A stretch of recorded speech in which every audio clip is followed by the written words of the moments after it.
Bem, dando início à nossa aula de revisão, vou falar um pouquinho para vocês sobre os nutrientes. O que seriam os nutrientes, né? A gente viu que a nutrição é a ciência que estuda os alimentos e as suas funções no nosso organismo. Os alimentos nada mais são do que substâncias cujo objetivo é manter o equilíbrio das nossas funções orgânicas, certo?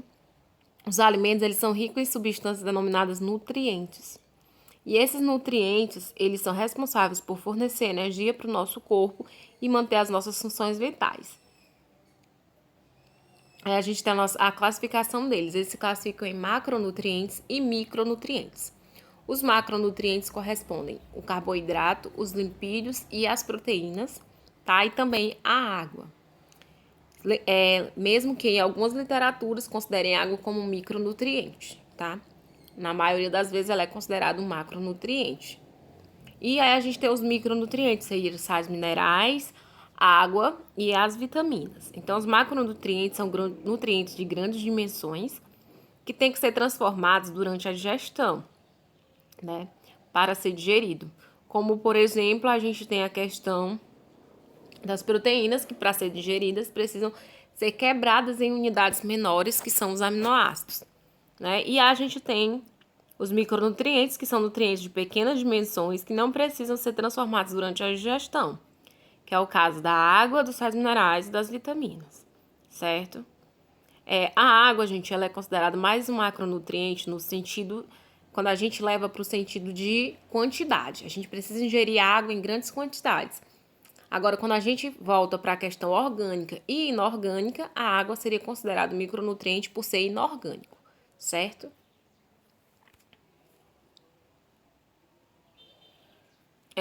A classificação dos alimentos.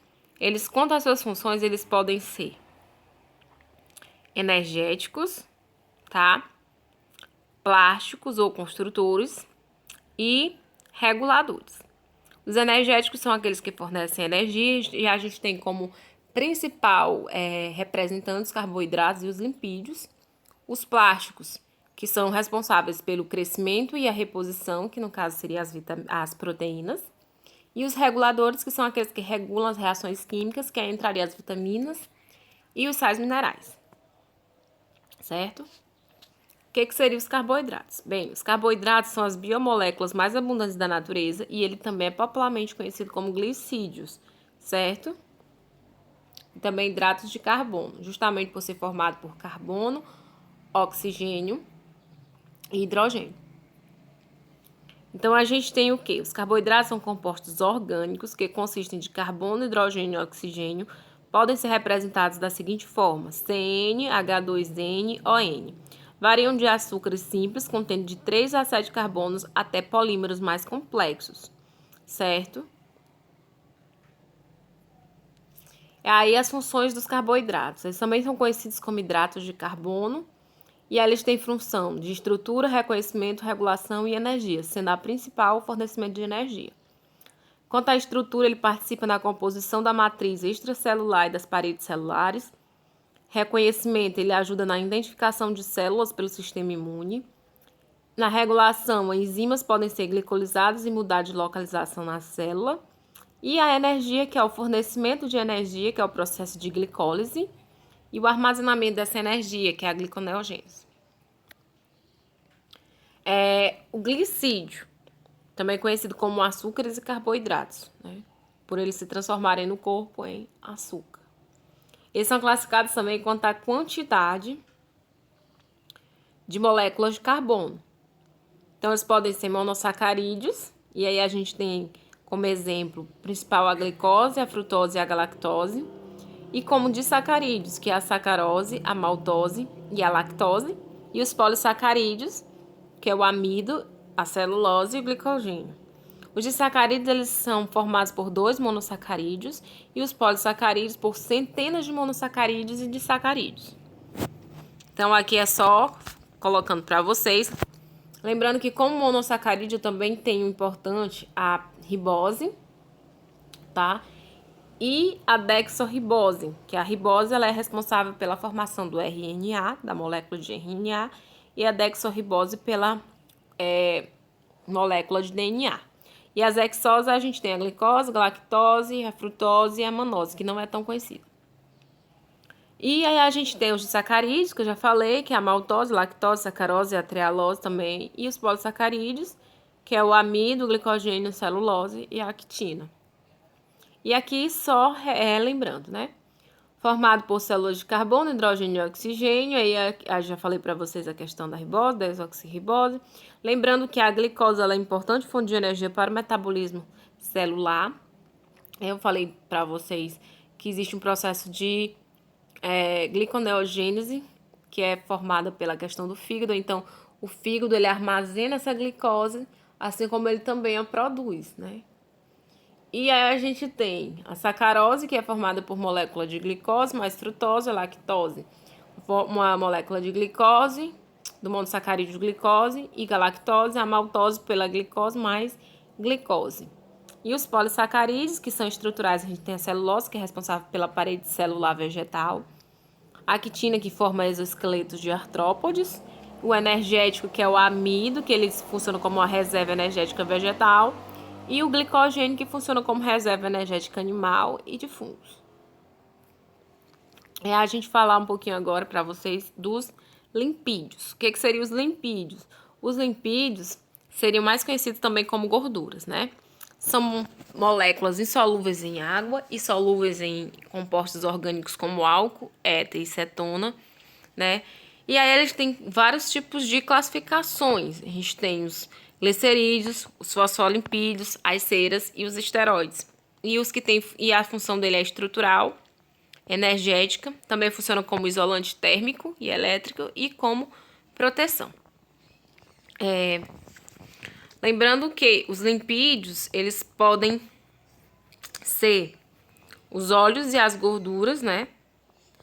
E lembrando que os óleos, eles são de origem vegetal e são líquidos em temperatura ambiente. Já as gorduras são de origem animal e são sólidos em temperatura ambiente. Então, as funções: reserva de energia e combustível celular. Eu falei para vocês que depois dos carboidratos, a segunda fonte de reserva energética seria os lipídios. Eles participam na formação das membranas celulares, aí os fosfolipídios e os glucolipídios. Funciona também como isolamento e proteção de órgãos através do tecido de adiposo, né, que é formado essencialmente por gorduras.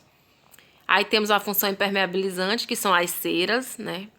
O isolante térmico também, que é a questão das gorduras, também funciona como isolante térmico, à medida que retém o calor do nosso corpo. Hormonal, que é a questão dos esteroides, que participam na formação dos hormônios, né, masculinos e femininos. E a gente também tem a questão do colesterol, nessa parte de esteroides. Tem função antioxidante, que é a questão da vitamina A e E, né? E função digestiva, que é a questão da formação de sais biliares, que ajudam na digestão das gorduras. Aí os esteroides, importante a gente falar um pouquinho sobre o colesterol, né? Que ele é um precursor hormonal que participa também da síntese de vitamina D, cujo excesso causa aterosclerose. O que é a aterosclerose? São a formação de placas de gordura nas artérias, que impede a circulação e causa problemas importantes, como, por exemplo, o AVC, tá? Então, vamos lá.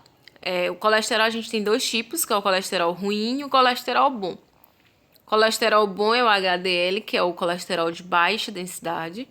E o colesterol ruim é o LDL, que é o colesterol de alta densidade, né? Basicamente, o que eles fazem? O colesterol ruim, ele faz o acúmulo de placas, né, de colesterol na parede das artérias e vai entupindo essa artéria, causando problemas de circulação, né, que pode causar sérios problemas, como a questão do infarto, por exemplo, também, tá? E a gente tem o colesterol bom, né, que o colesterol bom ele faz justamente o contrário. Ele pega, né, o colesterol e transporta para o fígado, onde esse é inativado, né, e excretado através dos sais biliares. Então, vamos agora falar um pouquinho das proteínas. As proteínas, elas são substâncias orgânicas básicas, compostas de carbono, hidrogênio, oxigênio e nitrogênio. São indispensáveis à vida, né? Pois são fontes de imunoglobulinas, que são importantes na questão do sistema imunológico, enzimas e hormônios, tá? São formadas por unidades menores, né? Que são vários aminoácidos. Esses aminoácidos, eles são classificados em aminoácidos essenciais, que são fornecidos pelos alimentos, né? E não são produzidos pelo organismo, então a gente precisa ingerir esses aminoácidos. E os não essenciais, que são produzidos pelo próprio organismo, certo? Aí aqui a gente tem só falando um breve resumo. As proteínas são macromoléculas orgânicas, compostas por um conjunto de aminoácidos que são unidos através de ligações peptídicas. Existem 20 tipos de aminoácidos diferentes, tá? E os aminoácidos são essenciais e não essenciais. São 9 essenciais e 11 não essenciais. Os essenciais são aqueles que não são produzidos pelo nosso organismo e o essencial é aquele que são produzidos pelo nosso organismo, certo? As proteínas, elas são importantes também à medida que elas fazem a transcrição, né? Processo de transcrição e transdução. Ou seja, elas participam da codificação da informação genética, certo? E elas, quanto à forma estrutural, elas podem ser primária, secundária, terciária e quaternária. Qual a função das proteínas? Elas têm função estrutural, que aí entra a queratina, que ajuda na questão da formação dos cabelos e das unhas. A questão hormonal, que a gente tem a questão da insulina, né, que são compostos, por exemplo, de proteínas. Os hormônios são compostos de proteínas. Resistência a tecidos, que é a questão do colágeno, também auxiliam na defesa do nosso corpo à medida que os anticorpos são formados por proteínas. Auxiliam participam na contração muscular, que é a proteína actina e a miosina, fazem parte desse processo. E auxiliam também no transporte de oxigênio e gás carbônico, que seria, no caso, a hemoglobina, que auxilia no transporte do oxigênio, né? Ela faz esse papel. E também as reações enzimáticas, né? Que as enzimas são responsáveis por acelerar as reações químicas. E por último, mas não menos importante, a água, né?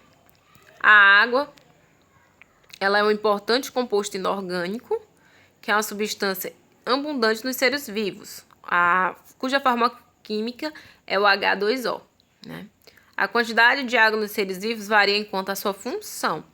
Nos seres humanos, varia de local. A gente tem 75% no cérebro, 20% nos ossos, 82% nos rins, 75% nos músculos. Então, quanto mais ativo, mais água. Lembrando também que quanto mais jovem, mais água o ser humano retém, certo? 70% nos bebês, 60% nos adultos e 50% nos idosos. Elas são importantes porque elas participam praticamente de todas as reações químicas do nosso organismo, tá? Além do que, ela tem propriedade de solvente universal, né? Então, ela é um importante solvente, né? Então, as propriedades químico-físicas da água são essenciais para a vida, né? À medida que elas participam de todas as reações químicas do nosso organismo, certo?